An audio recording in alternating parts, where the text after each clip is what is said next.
¿Ya le dijo al que está a su lado que le alegra verle en la casa del Señor? ¿Sí? Qué bueno, qué bueno. Pero dígaselo con una sonrisa porque parece que no se le ha creído. Bien.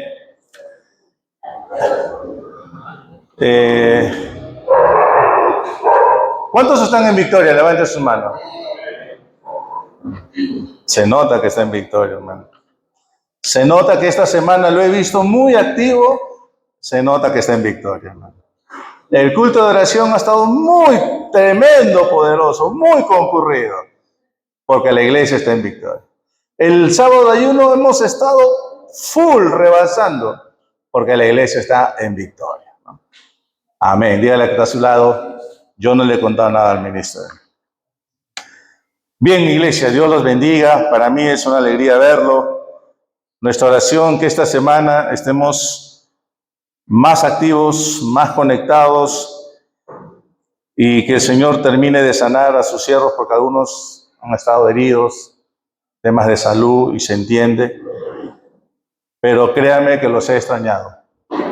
Los he extrañado bastante esta semana. Bien, solo para recordarles, la ministra retoma los grupos vida este martes, miércoles nuestro culto de oración, viernes grupo de vida de varones, sábado ayuno, domingo 11 de la mañana, red de niños y 5 de la tarde, nuestro culto. Amén. Bien, ahora sí, vamos a la palabra del Señor. Vamos a abrir nuestras Biblias en el libro de Apocalipsis. Me encanta este libro, muy nutritivo, tiene mucha riqueza espiritual. Ubique por favor el capítulo 2. Apocalipsis capítulo 2. Vamos a continuar con esta serie de enseñanzas sobre la condición espiritual de la iglesia, sobre la condición espiritual de cada uno, ¿sí? Como está el creyente, así está la iglesia. Y bueno, el domingo pasado hemos visto, hablando de la iglesia de Éfeso, y lo cual el mismo bosquejo se va a repetir. Vamos a ver el autor y su carácter, el diagnóstico espiritual. Vamos a ver la solución que nos da el Señor y la promesa. Amén. Apocalipsis capítulo 2, verso 8. ¿Lo tiene? Dice la Escritura, el mensaje a la iglesia de Esmirna. Dice, y escribe al ángel de la iglesia en Esmirna, dice, el primero y el postrero, el que estuvo muerto y vivió, dice esto, yo conozco tus obras y tu tribulación y tu pobreza, pero tú eres rico, y la blasfemia de los que se dicen ser judíos y no lo son, sino sinagoga de Satanás. No temas en nada lo que vas a padecer. He aquí, el diablo echará a algunos de vosotros en la cárcel para que seáis probados, y tendréis tribulación por 10 días. Sé fiel hasta la muerte, y yo te daré la corona de la vida. El que tiene oído, oiga lo que el Espíritu dice a las iglesias. El que venciere no sufrirá daño de la muerte segunda o de la segunda muerte. Amén. Acompáñenme a orar. Padre, en el nombre de Jesús, le damos gracias por tu palabra, que es espíritu, que es vida y nunca regresa vacía, sino que cumplirá el propósito para la cual tú la has enviado.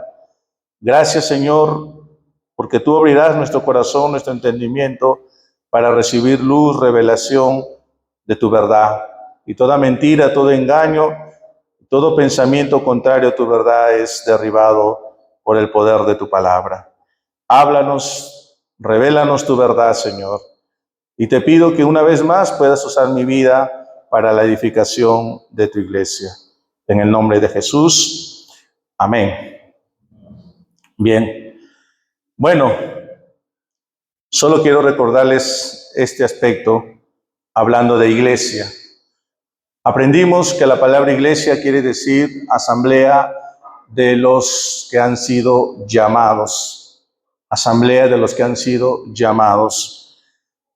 Y la congregación viene a ser un instrumento de parte de Dios para testificar el llamado que hemos recibido. Amén. Usted y yo somos una asamblea de los que hemos sido llamados por el Señor para testificar. Esto a nosotros nos pone en esta posición de que no solamente venimos el domingo o cualquier día de la semana porque lo tenemos agendado. Nosotros venimos, nosotros somos parte de esta congregación porque tenemos de parte del Señor una responsabilidad. Hay un llamado de parte del Señor a testificar de Él. Y todo lo que aprendemos en la congregación tiene que ver con los planes y propósitos del Señor. Amén. Así es que dice el verso 8 y escribe al ángel de la iglesia. Aprendimos que aquí la palabra ángel tiene que ver con el mensajero, el predicador, el pastor o el líder que está a cargo, que tiene como responsabilidad traer la palabra del Señor. Todos los que estamos al frente de una obra, de una congregación, de un liderazgo, vamos a tener siempre esta responsabilidad de asegurarnos que el mensaje que llevamos sea puro, sea limpio, sea de sana doctrina. Y Dios le está diciendo, Jesús le está diciendo al ángel, dile esto a mi mensajero. Y aquí viene lo primero que estábamos mencionando. Vamos a ver el autor y su carácter.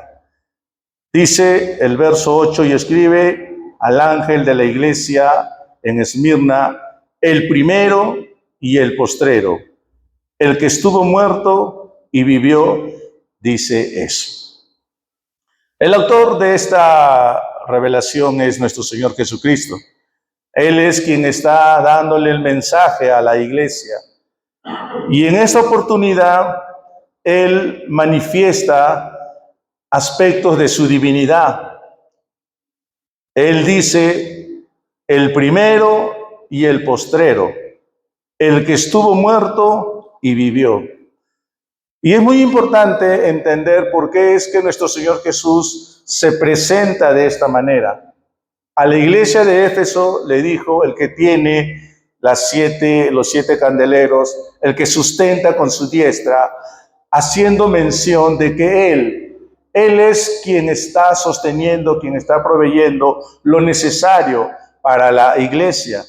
Y esta iglesia, si se mantenía y todo lo que hacía, era porque el Señor Jesús la estaba sosteniendo, pero había descuidado su primer amor. Ahora, vemos aquí, por el lado de la iglesia de Esmirna, vemos que el Señor dice, yo conozco tus obras y tu tribulación y tu pobreza, pero eres rico, y la blasfemia de los que se dicen ser judíos. Lo que estaba pasando con esta iglesia era una situación muy crítica. Era una iglesia que estaba bajo persecución. Era una iglesia que estaba en crisis. Es más, la Biblia lo menciona. Estaban pasando por una necesidad económica muy grande. Era una iglesia que estaba en una ciudad muy rica, muy bendecida, pero la iglesia, la propia iglesia de Esmirna, estaba pasando por situaciones muy, muy difíciles. Y durante el desarrollo del mensaje les mencionaré debido a qué. Entonces, como usted se habrá dado cuenta, lo que Dios le dice a esta congregación, le dice, yo conozco tus obras, sé por las tribulaciones que estás pasando, sé que estás pasando una terrible crisis, estás siendo calumniado por los propios judíos, y luego le menciona, es más, tú vas a ser probado, muchos de los tuyos van a ser llevados a la cárcel. Entonces el Señor lo que está diciendo a esta iglesia es que yo conozco, sé por lo que tú estás atravesando. Pero el Señor necesita establecer a través de su carácter esperanza, fortaleza. Por eso es que Él se presenta de esta manera. Le dice, yo soy el primero y el postrero, el que murió y vivió. Entonces Él le dice a la iglesia y nos dice a nosotros, nos habla de su divinidad. Él, como dice la Escritura, Él ha existido, Él es y será por siempre. Usted y yo, como iglesia, creo yo, a estas alturas, tenemos claro que Él es eterno, ¿verdad? Nuestro Dios es eterno, Él siempre ha existido. Antes de la fundación del mundo, Él ya existía. San Juan 1:1 dice, en el principio era el verbo. ¿Qué más dice? Y el verbo era Dios, y el verbo estaba con Dios. Solo Jesús podía decir, afirmar su divinidad de esa manera, que Él era en el principio. Entonces, lo que el Señor le está diciendo a la iglesia, todo empieza conmigo y todo termina conmigo. Nada de lo que a ustedes les está pasando escapa de mi voluntad, escapa de mis manos. Yo soy el primero, yo soy el último. Todo empieza conmigo, todo termina conmigo. Todo en relación al hombre, todo en relación a la humanidad, empieza conmigo y termina conmigo. Si usted ve en la Biblia los tiempos, si usted ve en la palabra de Dios el antes y después, tiene que ver con la humanidad. No tiene que ver con Dios, porque Dios es eterno y para Él no hay tiempo, para Él no hay espacio, porque Él lo es todo. ¿Me dejo entender? Entonces, pero cuando habla de primero y postrero, del principio y el fin, tiene que ver con la humanidad, para que usted y yo podamos entender. Porque la Biblia dice que todas las cosas fueron hechas por Él y para Él. Y sin Él nada de lo que es hubiese existido. Amén. Entonces, vamos a San Juan capítulo 8.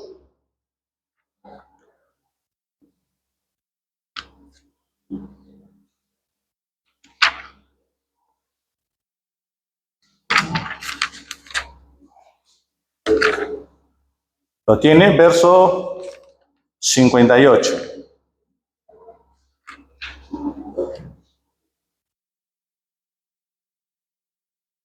Dice, Jesús le dijo, de cierto os digo, antes que Abraham fuese, yo soy. Ahora, vamos a San Juan capítulo 17, verso 5. ¿Por qué le dice eso Jesús a los judíos? Porque Él está haciendo mención de su deidad. Él está diciendo de que antes que Abraham existiera, yo ya existía. Verso 5, San Juan 17:5, dice, ahora pues, Padre, glorifícame tú al lado tuyo.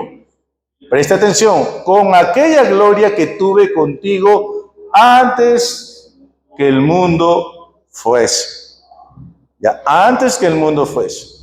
Verso 24 del mismo capítulo.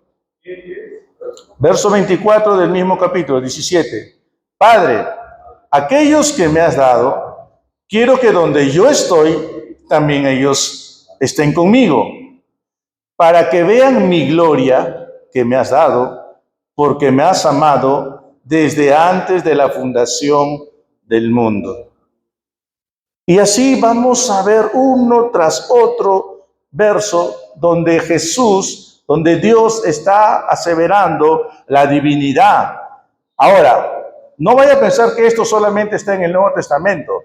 En el Antiguo Testamento, en Isaías 41:12, 44:6, también Dios se presenta y le dice a su pueblo, yo soy el primero, yo soy el postrero. Entonces, ¿por qué es importante que usted y yo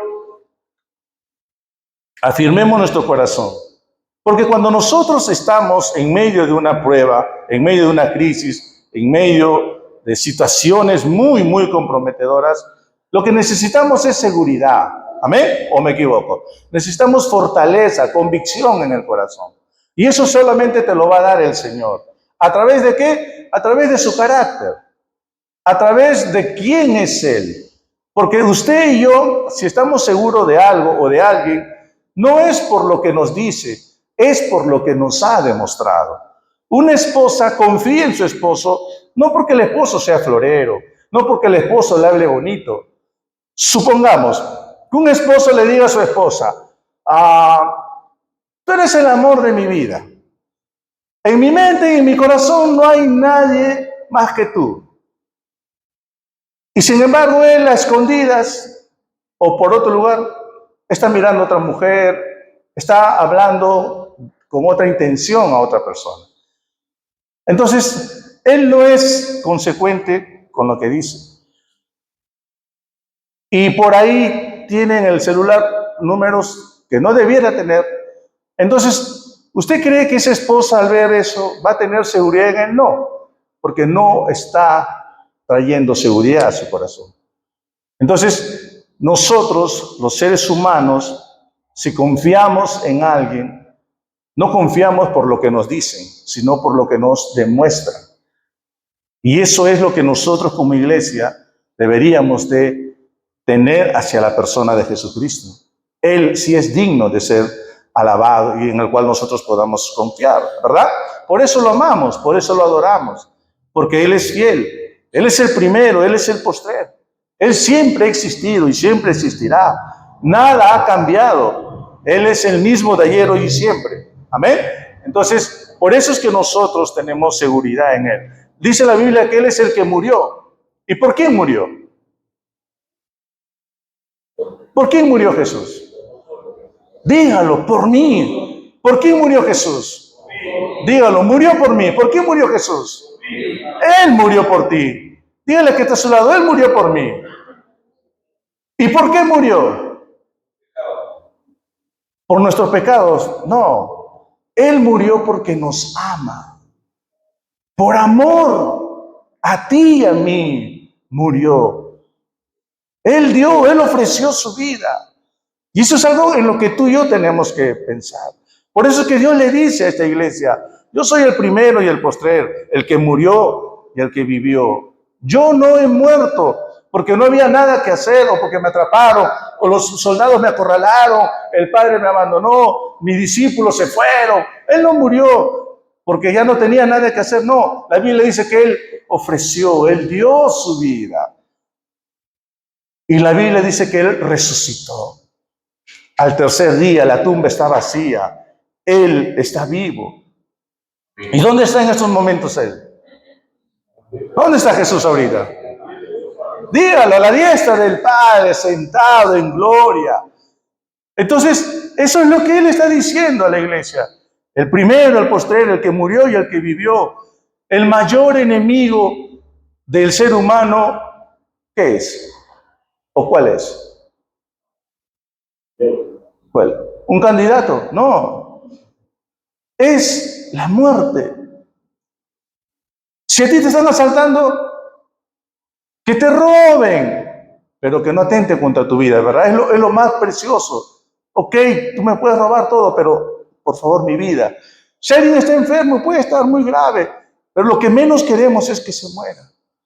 Y dice la Biblia que Jesús venció la muerte. ¿Amén? La muerte ha sido vencida. Por eso Corintios dice, ¿dónde está muerte tu victoria? ¿Y sepulcro dónde está? ¿Quién venció la muerte? Cristo cuando resucitó. Entonces es lo que Dios le está diciendo a la iglesia. El primero, el postrero. El que murió y resucitó. Él es quien te está dando este mensaje. La situación por la que tú estás atravesando no va a pasar más de lo que el Señor lo va a permitir. Amén. Tu situación, tu problema, tu crisis, tus dificultades, tus dudas, todo lo que tú y yo podamos estar pasando, no escapa de las manos del control del Señor. Amén. Entonces, volvamos al verso 8. Dice, y escribe el ángel de la iglesia en Esmirna, el primero y el postrero, el que estuvo muerto y vivió, dice esto. Bien, hemos visto el autor y su carácter. Ahora, veamos el diagnóstico espiritual que él da a la iglesia. ¿Qué dice? ¿Qué dice el verso 9? Yo conozco tus obras. Ahora, a diferencia, cuando le dice a la iglesia de Éfeso, yo conozco tus obras y tu arduo trabajo y paciencia y que no puedes soportar a los malos, aquí el Señor se refiere a esta iglesia, pero Él tiene conocimiento, pero ese conocimiento es compasivo, misericordioso, debido a las dificultades por las que esta iglesia estaba atravesando. Porque dice la Biblia, yo conozco tus obras. ¿Qué más le dice? Y tu tribulación y tu pobreza. Quiero que escuche, por favor. Usted y yo, en algún momento, vamos a atravesar por esos valles de sombra de muerte. En algún momento atravesaremos por aguas profundas o estaremos en el medio de un fuego intenso. Eso es inevitable. No quiero engañarlo, pero todo cristiano genuino, todo cristiano verdadero, en algún momento va a pasar por ese tipo de circunstancias. Y lo que quiero dejar en su corazón es que cuando Jesús le dice a esta iglesia, yo conozco tus obras, Él está haciendo mención y le está diciendo, yo conozco cómo es que tu caminar, cómo es que tú hoy estás delante de mí. Tú tienes fe, tienes ganas de seguir adelante, tienes deseos de servir, tienes deseos de hacer muchas cosas para el Señor y estás luchando con algunas áreas en tu vida, estás luchando quizás con el pasado, estás luchando con la falta de perdón, estás luchando quizás con tu carácter, con tu fe, pero en esta noche la forma como Dios le dice a esta iglesia que yo conozco tus obras, no es para hacerle ver un error, para hacerle ver que está mal, no es para eso. Tampoco estoy diciendo que era una iglesia perfecta, porque desde que usted y yo estamos en una congregación, no hay iglesia perfecta. Pero hay algo que sí quiero resaltar, es que Dios a esta iglesia no le hace ninguna observación. Y la forma como le está diciendo, yo conozco tus obras, está haciendo mención por la lucha, por las situaciones que tiene que pasar el hermano o la hermana para seguir el camino de la fe. Hay hermanas que tienen la lucha con su cónyuge. Hay esposos que no son cristianos y cuando ellas llegan gozosas, conmovidas por el Señor, se encuentran con una oposición, se encuentran con una pared, se encuentran con alguien con quien no puede compartir su fe, con quien no puede orar, con quien no puede animarse, alentarse. Y a veces eso pasa con los esposos también. A veces eso pasa con los padres en relación a sus hijos o los hijos en relación a sus padres. ¿Me estoy dejando entender? Hay una lucha, hay un enfrentamiento a veces que uno no quisiera. Yo en un momento, cuando era soltero y abracé la fe y llegaba a mi casa y no encontraba, yo tenía envidia porque había otras familias que todos eran cristianos. Y llegaba un domingo y todos reunidos en familia, orando, alabando al Señor. Y yo decía, qué bonita familia, qué bonita familia. Parecía la familia Ingal, de verdad. Todo hermoso, todo bello. Pero llegaba a mi casa, era otro la realidad. 2 más, por favor. Creo que estaban aprendiendo a sumar mi familia, pero siempre era de la tabla del 2, nunca pasaba. Lo cierto es que esa era la realidad de mi familia. Y yo no podía ir en contra de ellos, ¿no? Al principio fueron muy hostiles conmigo, ¿no? Yo era la vergüenza para ellos. Entonces, es en ese momento, y creo que también es ahora, cuando Dios nos dice que nos conoce y sabe por lo que estamos pasando. No para mimarnos, sino para que sí, lloré, pues nadie me comprende, no. Sino para decirnos que Él está pendiente por todo lo que estás atravesando. ¿Ok? Él sabe que no tienes papá, que no tienes mamá, o que no tienes a los dos. O que no tienes un líder al lado, o una amiga, o un amigo, alguien que te anime, alguien que te aliente, alguien que te toque la puerta y te diga, vamos a orar, vamos a leer la palabra juntos. El Señor conoce por lo que tú estás atravesando. Por eso es que Él le dice, yo conozco tus obras, pero en mención a lo duro, a lo difícil. Porque era una iglesia que estaba en medio de una tribulación. Era una iglesia que estaba pasando escasez. Una iglesia muy afligida. Pero el Señor le dice, yo conozco tus obras. Dígale que está a su lado, el Señor te conoce. Y te conoce muy bien, dígale. Entonces eso es lo que el Señor le dice. Ahora, hay muchos versos que creo yo nos faltaría la noche para mencionar cuánto Él nos conoce y cuán cerca está de nosotros. Solo te voy a mencionar uno. 2 Timoteo capítulo 2. 2 Timoteo capítulo 2.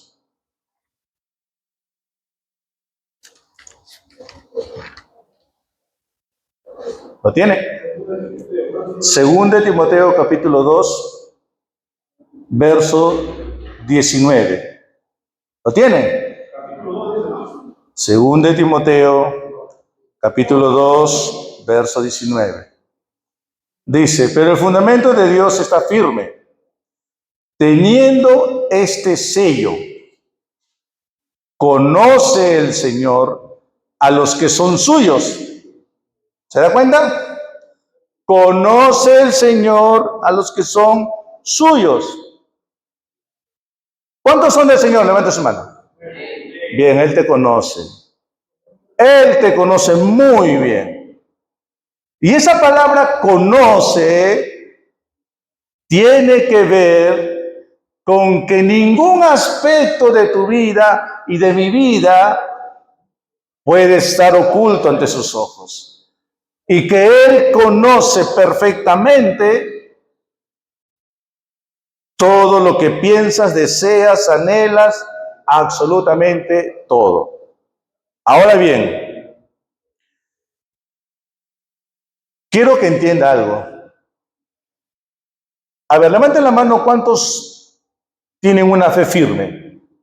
Levanten la mano, ¿cuántos tienen una fe firme? Escuchen bien lo que estoy diciendo. Una fe firme, una fe inquebrantable, una fe de acero, una fe aplomada. Levanten la mano, ¿cuántos tienen ese tipo de fe? Nadie. Están dudando, levantan, bajan. Bien, ¿usted cree que el apóstol Pablo, qué tipo de fe tenía? Ya, ese hombre de una fe inquebrantable, experimentó muchas veces el abandono, la soledad. Incluso lo mencionó y dijo, todos me han abandonado. Y es bueno, dígale que está a su lado, es bueno que todos te abandonen. ¿Sabe por qué? Vamos al capítulo 4 de 2 Timoteo. Además, no se demora mucho en buscarlo. Capítulo 4, verso 16. ¿Lo tiene? Dice, en mi primera defensa, ninguno estuvo a mi lado, sino que todos me desampararon. No les sea tomado en cuenta. Mire lo que dijo el apóstol. Pero el Señor estuvo a mi lado y me dio fuerzas para que por mí fuese cumplida la predicación y que todos los gentiles oyesen. Así fui librado de la boca del león. Y el Señor me librará de toda obra mala y me preservará para su reino celestial. A Él sea gloria por los siglos de los siglos. Amén. Este hombre de Dios de una fe inquebrantable En este juicio a él lo abandonaron, lo dejaron todos. ¿Dónde estaban mis amigos? No los veo, ni uno, no había nadie. ¿Pero quién estuvo con él? ¿Quién estuvo con él? ¿Su pastor? ¿El ministro? El Señor. ¿Y qué hizo el Señor con él? Ahí está, pues. ¿Dónde están tus amigos? A ver, ¿dónde están por lo que oras? ¿Dónde estás? ¿Dónde están los que, por los que tanto ayunas, por lo que tanto clamas? A ver, ¿eso lo dijo el Señor? No. El Señor estaba y el Señor lo fortaleció. Aprende a ser fortalecido, fortalecida por el Señor. No pongas tu confianza en el hombre. No digas que sin él o sin ella me muero. No. Tú eres del Señor y tú dependes del Señor. Confía y fortalécete. Todos te pueden dar la espalda, todos te van a dejar solo en algún momento, pero Él nunca te va a dejar. Y no solo no te va a dejar, no solo te va a fortalecer, no solo te va a librar, sino que te va a levantar y va a usar tu vida, como dice el apóstol, para que sigas predicando el Evangelio a los gentiles. O sea, ¿te das cuenta? Eso es lo que el Señor espera de ti y de mí. Cualquiera que sea la situación, la crisis, el momento duro, hermano, hermana, deja que el Señor haga su trabajo a través de su Espíritu Santo en tu vida. No mires a la derecha, ¿dónde estás? Pepe Lucho, Cristina, mis hijos, ¿dónde están mis nietos? Olvídate de eso. ¿Dónde está mi gordo? ¿Dónde está mi gorda? Olvídate de eso. ¿Dónde está mi chamo, mi chava? No les veo. Olvídate de eso. Levantaré mis ojos a los montes. ¿De dónde vendrá mi socorro? Mi socorro viene de Jehová, que hizo los cielos y la tierra. Así que no tienes que mirar a la derecha ni a la izquierda ni lente de atrás. Al cielo. De ahí viene nuestra fortaleza. Y es lo que el Señor le estaba diciendo a la iglesia. Yo conozco tus obras. Perfectamente sé por lo que estás pasando. Pero quiero que sepas que yo soy el primero y el postrero. El que murió y resucitó. Yo he vencido a la muerte. Yo soy el mismo de ayer, hoy y siempre.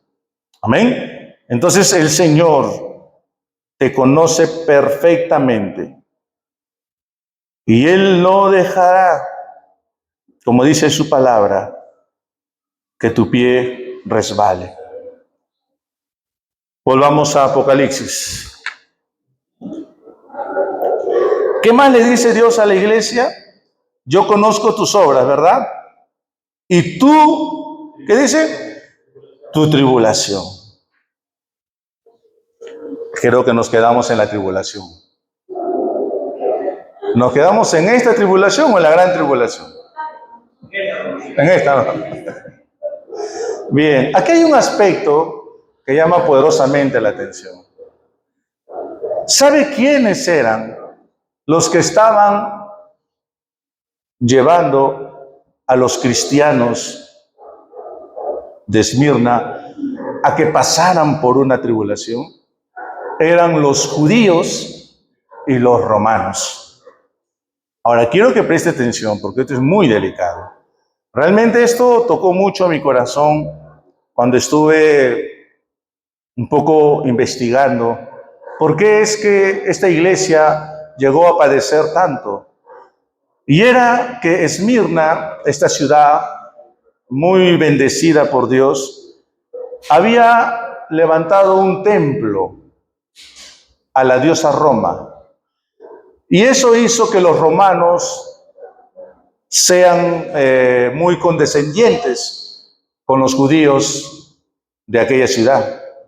A tal punto que les dijeron que ustedes no están obligados a venerar o a seguir los rituales hacia César, que era considerado un dios, o cualquiera de nuestras deidades. Hasta ese punto, Roma le había concedido a los judíos. Así que ustedes no están obligados. Pero eso sí, Infórmenos si hay alguien que no está siguiendo lo establecido, que todos tienen que adorarse. Entonces, aquí viene lo triste. Los judíos estaban acusando a los judíos cristianos ante Roma.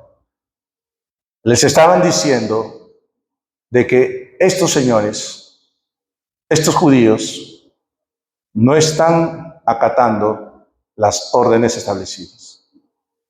Por eso es que ellos empezaron a ser perseguidos. Por eso es que fueron despojados de sus bienes, fueron echados de los trabajos. Roma empezó una cacería con ellos. Yo puedo entender que los romanos sean los que también provocaban eso, porque también lo hicieron. Pero lo que sí dolía era que un compatriota, es por decirlo, nosotros, supongamos que acá en Perú prohíben la libertad de culto y nos dicen que solamente tenemos que celebrar a un Dios que un gobernador X establece. Entonces nosotros estamos aquí y supongamos que el vecino de al frente nos delata. Ya, el vecino al frente es sobrino de nuestro hermano Diomedes. Imagínense que el sobrino delata al tío y llama a la policía y le dice, al frente, en la casa de Diomedes Paucar, están celebrando a un Dios que tú has prohibido. Y uno diría, oye, ¿cómo tu sobrino te va a hacer eso? Bueno, a nosotros que no lo haga, pero tú eres su sangre. Algo así. Los mismos judíos llamando a los romanos y decirle, estos judíos que se han vuelto al cristianismo no están acatando tus órdenes. Y esa era la razón por la que la iglesia estaba siendo perseguida. Ahora, vamos a Romanos capítulo 2.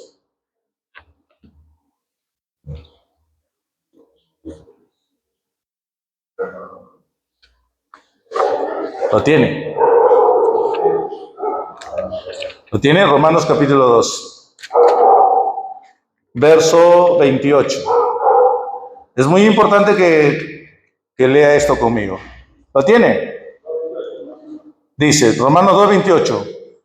Pues no es judío el que lo es exteriormente, ni es la circuncisión la que se hace exteriormente en la carne, sino que es judío el que lo es en lo interior, y la circuncisión es la del corazón, en espíritu, no en letra, la alabanza del cual no viene de los hombres, sino de Dios. Preste atención a esto. No es judío, ¿qué dice? Pues no es judío el que lo es exteriormente, sino el que lo es interiormente. Ese era el gran problema. ¿Qué está diciendo el Señor y qué nos dice a nosotros ahora? Si yo dijera, levanten la mano a los que son cristianos. Levanten la mano a todos los que son cristianos. Ok. Supongamos que tus actos,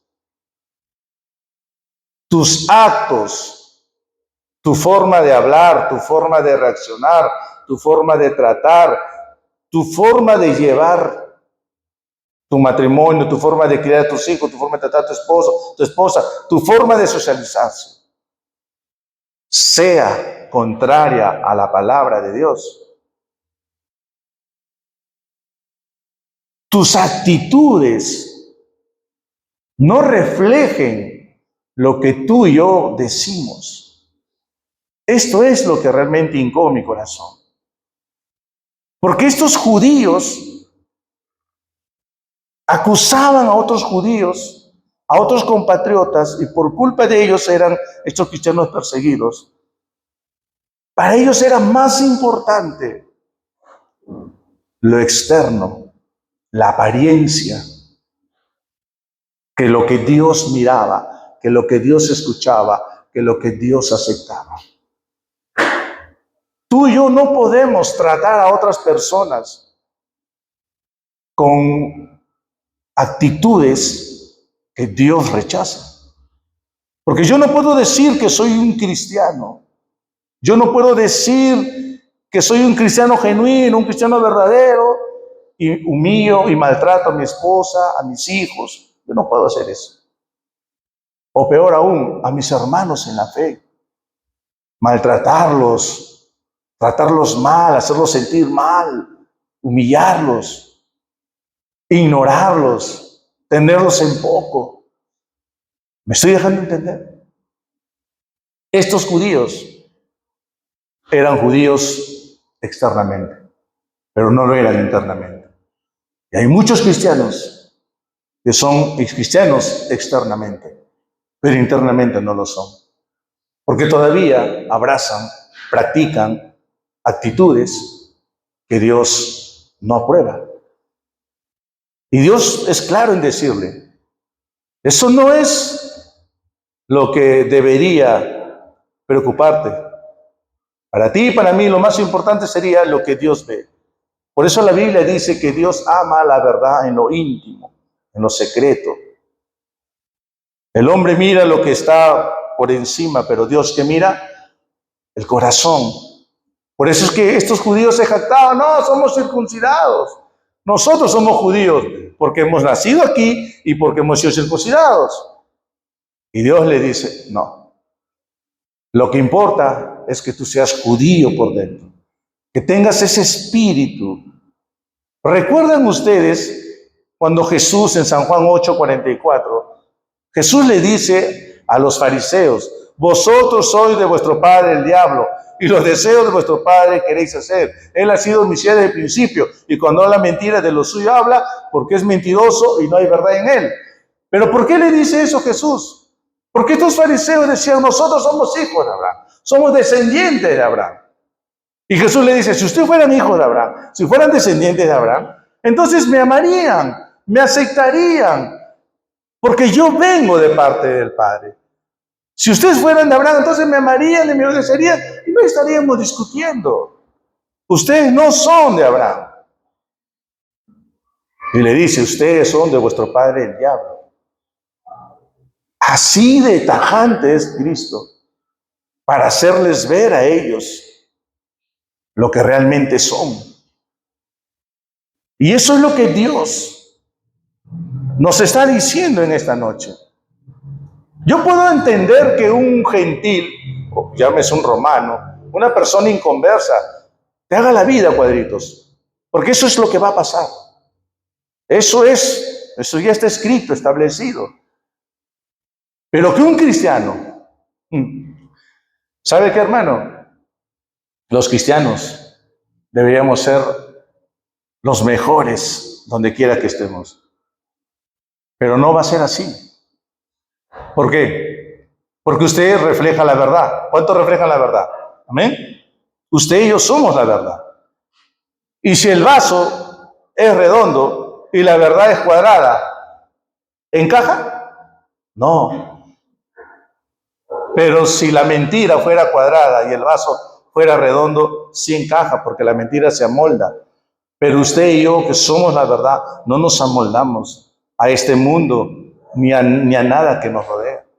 La verdad es sola una, ¿verdad?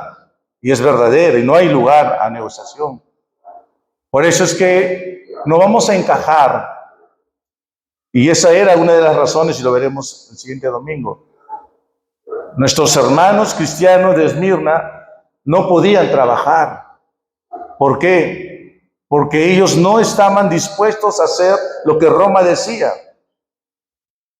Como tú no vas a hacer caso a lo que te decimos, te quedas sin trabajo.